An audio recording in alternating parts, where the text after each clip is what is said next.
নামাজ, রোজা, দান। দেখেন, নামাজ, রোজা, দানের চেয়েও বড় কোনো শ্রেষ্ঠ ইবাদতের কথা আমি কি তোমাদের বলবো না? সাহাবারা তো অবাক, বলে কি নামাজের চেয়ে বড় ইবাদত, রোজার চেয়ে বড়, দান করার চেয়ে বড় ইবাদত? সাহাবীরা বললেন বালা ইয়া রাসূলুল্লাহ, নবী বলেন। বিশ্বনবী বললেন নামাজের চেয়েও বড়, রোজার চেয়েও বড়, যাকাতের চেয়েও বড়, সাদাকার চেয়েও বড় একটা ইবাদত আছে, আমি কি তোমাদের বলবো না? সাহাবারা বললেন ইয়া রাসূলুল্লাহ, বালা অবশ্যই বলবেন, সেটা কি? বিশ্বনবী বললেন ইসলাহু যাতিল বাইন। দুইজন যখন ঝগড়া লেগেছে, তোমার দুই ভাই যখন ঝগড়া লেগেছে, এই দুইজনের মধ্যে বিরোধ মিটিয়ে মীমাংসা করে দেয়া হচ্ছে সবচাইতে সেরা কাজ। দুইজন ঝগড়া লাগছে, ইসলাহু যাতিল বাইন, দুইজনের মধ্যে মিলিয়ে দেয়া, এটা নামাজ, রোজা, সাদাকার চেয়ে বেশি সওয়াব। সুবহানাল্লাহ, এত আস্তে, হ্যাঁ? ওয়াত্তাকুল্লাহ ওয়া আসলিহু যাতা বাইনিকুম, সূরা আনফাল। আল্লাহ বলেন আল্লাহরে ভয় করো, ঝগড়া লাগলে মজা নিও না, ওয়াত্তাকুল্লাহ, আল্লাহরে ভয় করো, ফাসলিহু যাতা বাইনিকুম, মিলিয়ে দিও। তাহলে আমরা মিলায়ে দিব, রাজি আছেন তো? তাহলে আমরা এক উম্মাহ, এক উৎস থেকে এসেছি, এক দেহ এক প্রাণ, আমাদের সম্পর্ক বড় মজবুত, সীসাডালা প্রাচীরের মতো, কেউ টলাতে পারে না, কেউ ভাঙতে পারে না, ঠিক কি না? আবার আমাদের সম্পর্ক হলো ভাই ভাই, আমরা ঐক্যবদ্ধ থাকার জন্য দুনিয়ায় এসেছি। কেমন করে ঐক্যবদ্ধ থাকতে হয় দুনিয়াবাসীর শেখানোর জন্য এসেছি।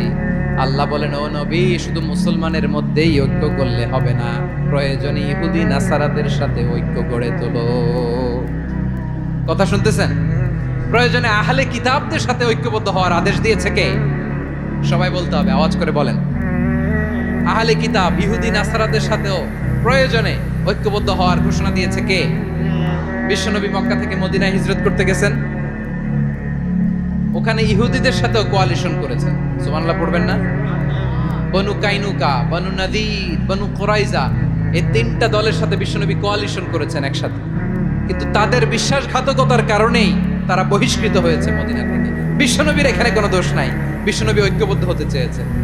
আল্লাহ তাআলা নবীরে বললেন, নবী তুমি তাদেরকে বলো, ও আহলে কিতাবের ভাইয়েরা, ইহুদি নাসারারা, এসো এসো এসো, আমরা এমন একটা বিশ্বাসের প্রশ্নে একত্রিত হই, যে বিশ্বাস তোমাদের নবীরাও প্রচার করেছে, যে বিশ্বাস আমিও প্রচার করি, যে বিশ্বাসের কথা তোমাদের পবিত্র ধর্মগ্রন্থগুলোতে রয়েছে, আবার যে বিশ্বাসের কথা আমার কোরআনের মধ্যেও রয়েছে, আসলে ওই কথায় আমরা একত্রিত হই। সুবহানাল্লাহ।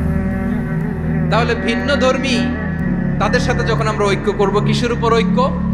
একটা কমন ফেইথ, একটা মৌলিক বিশ্বাসের উপর ঐক্য। আল্লাহ তাআলা বলছেন কুলিয়া আহলাল কিতাবি তাআলাউ ইলা কালিমাতিন সাওয়াইন বাইনানা ওয়া বাইনাকুম আল্লা না'বুদা ইল্লাল্লাহ ওয়া লা নুশরিকা বিহি শাইআ ওয়া লা ইয়াত্তাখিযা বা'দুনা বা'দান আরবাবাম মিন দুনিল্লাহ ফা ইন তাওয়াল্লাউ ফাকুলু আশহাদু বিআন্না মুসলিমুন। পড়েন আল্লাহু আকবার।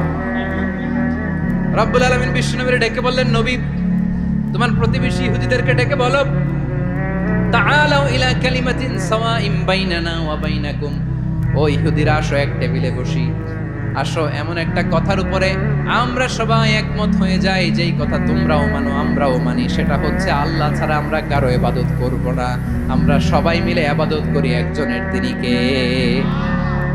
আল্লাহ ছাড়া কারো ইবাদত চলবে না, আল্লাহর সাথে আমরা শরীক করব না, আল্লাহ ছাড়া নিজেরা নিজেদেরকে রব হিসেবে মানব না। এই তিনটা বিষয়ে যদি একমত হও, চলো আমরা একসাথে বসি, আমরা ঐক্যবদ্ধ হই। পড়েন সুবহানাল্লাহ। তাহলে দেখেন, ঐক্য কি শুধু মুসলমানদের মধ্যে না, প্রয়োজনে অন্য ধর্মের সাথেও ঐক্যবদ্ধ হতে হয়।